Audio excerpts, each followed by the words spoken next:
So, ayun na nga mga idolo, mga bossing, mga tropa. Kamusta na kayo dyan?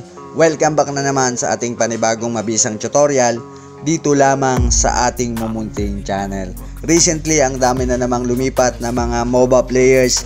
Bago ang lahat, ano nga ba ang MOBA? Ito yung multiplayer online battle arena na kung saan ang genre ay online real-time strategy video game na kung saan idedepende natin or protektahan natin yung ating home base or mga tore. Katulad nito, yung mga larong tulad ng Dota 2, League of Legends, at syempre hindi dyan mawawala yung ating legendary na nilalaro sa phone, sa mobile, yung Mobile Legends na unti-unti na nating iniiwan at nagmamigrate na tayo sa Honor of Kings, na kung saan naman ngayon is ang ating tutorial ay ituturo ko sa inyo kung paano ma-fix or maayos yung paglalag, yung FPS drop ng ating Honor of Kings, mga tropa. So yun, kung baka lamang pala sa ating munting channel or kung na-search mo lamang tong ating video ngayon, kung deserve kong makahingi sa iyo ng subscribe, baka naman tropa, maraming salamat. I really appreciate that. Palike na rin tong ating video, malaking tulong yan sa ating mumunting channel. So ayun na nga, yan, then connect tayo ulit. Ayun na nga, nag-download ako ng Honor of Kings na kung saan ay medyo laggy siya sa aking phone kasi yung aking phone is parang 2017 ko pa to na-acquire. 4GB RAM, ito ay Vivo Y95. So naka 4GB RAM naman siya, then 64 yung kanyang internal memory. So medyo laggy na siya sa mga low end na phone tulad ng aking phone.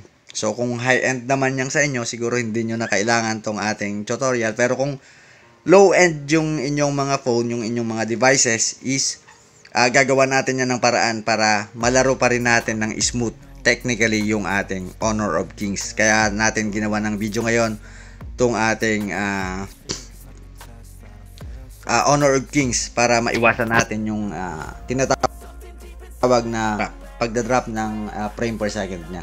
So para masulit pa rin natin yung ating paglalaro pag ma-migrate dito sa Honor of Kings, mga tropa. So yan, naglo-loading siya. Kasi naka 4GB RAM ako, medyo lagi siya kanina nung trinay ko. So gagawa natin yan ng paraan para hindi siya masyadong mag-FPS drop, mga tropa. Then pagkabasok mo dito, mga tropa, is kakalkalin natin yung ating setting, yung setting ng ating laro. So sa right upper part, tap lang natin yung setting.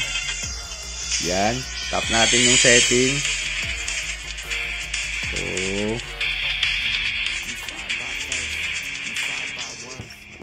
pagdating natin, mga tropa, mga pare, sa setting, pupunta agad tayo dito sa graphics setting. So pagdating natin sa graphics, mga tropa, itong FPS na yan, so lagay lang natin sa standard na lang muna. Yan. And then dito sa resolution, syempre ilagay din natin as well sa standard. Pagdating sa camera, yan, so yan lang natin sa standard yung camera, no? And then itong UI animation, off natin yan, mga tropa. Yan, naka-off dapat yan. And then dito sa anti-aliasing, dapat tanggal din yung, naka-uncheck din siya, mga tropa. Then dito, kailangan naka-standard yung kanyang gorge quality, mga tropa. Yan. And then babak lang tayo. Yan. Then subukan nating mag-rank, mga tropa. So try nating mag-rank. So enter natin yan. So yan, quick honest review na rin dito sa laro. Kasi ang daming nagsasabi na itong Honor of Kings ay pinaghalong Mobile Legends at League of Legends. So makikita natin yan kasi player din naman ako ng League of Legends. Tulad ng sinabi ko kanina sa inyo, parang 2015 naglalaro na ako ng League of Legends. So taw lang natin yan, no? So magpipick tayo ng hero, mga tropa, no? So try natin ito. Yan, konting review na rin sa larong to, mga tropa.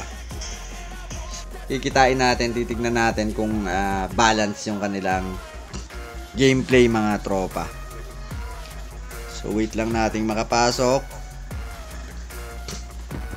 So sa ginawa nating setting, makikita natin doon kung hindi na bababa yung FPS niya mga tropa, no? Pasok na tayo. Welcome to Honor of Kings. Enemy minions will arrive in 5 seconds. Overall grading ng mga tropa. Tama kayo sa nasabi mo. Medyo hawig siya. League of Legends mga tropa. So yan. Pupunta tayo sa bot.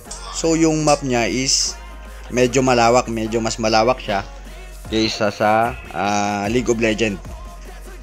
I mean sa Mobile Legends mga tropa. So ganun din kabilis yung paglabas ng mga creeps or ng minions. Medyo okay din yung balancing niya doon mga tropa. So yan, kung makikita mo hindi siya masyadong nag-FPS drop. Kahit medyo low end tong ating cellphone na gamit mga tropa. So yan. So yung graphics niya, yan. Medyo tulad nung nag-comment, nagsabi na medyo hawig siya sa League of Legends mga tropa. So try nating bisitahin tong kanilang map. So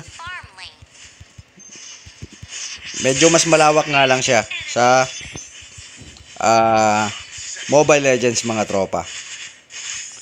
So dito lalabas yung DR or yung Dragon. Yan.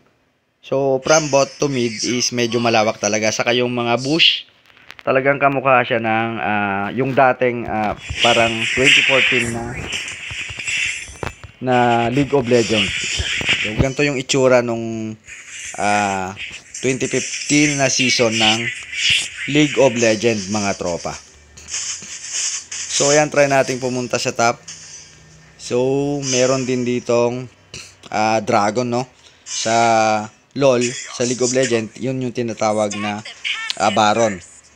So from mid to top, ganun din, medyo malawak. Yan.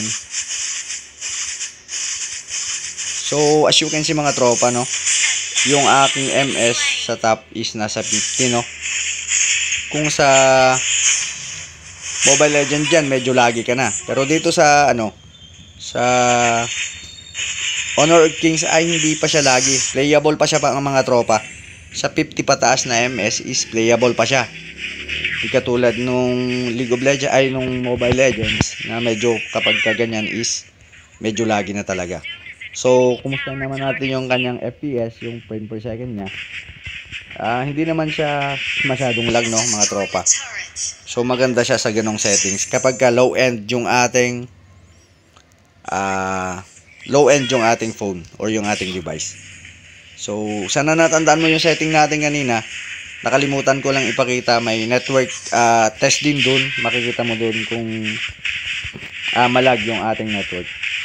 But sa ating content yan, syempre nag-focus tayo sa ating FPS. So yan, mukhang hawig nga talaga. Mas malaki yung pagkakahawig nila sa League of Legends kaysa sa Mobile Legends mga tropa. Yung balance ng laro is okay din naman mga tropa. Medyo palagay ko mas matagal yung time nung bawat laro nito kaysa sa Mobile Legends mga tropa. Mas matagal yung gameplay dito. Kasi nga mas malawak yung lupa.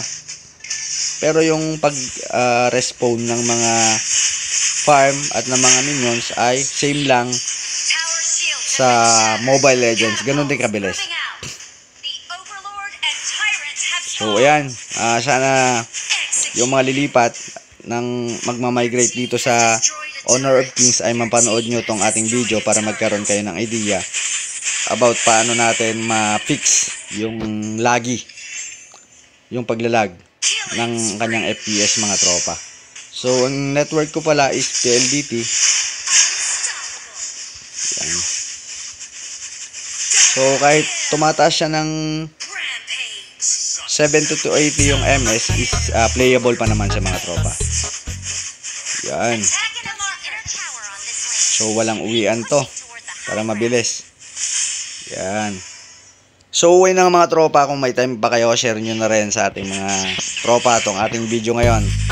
Para kung sakali is masolve din nila kung nag-FPS drop yung kanilang Honor of Kings. So, yun. Tapusin na natin kagad to. Yan, di na umuwi. Tapang nung mana ko, no? So, yan. Bahala na siyang mag-regenerate. Yan. Sakit din ng kanilang tower, no?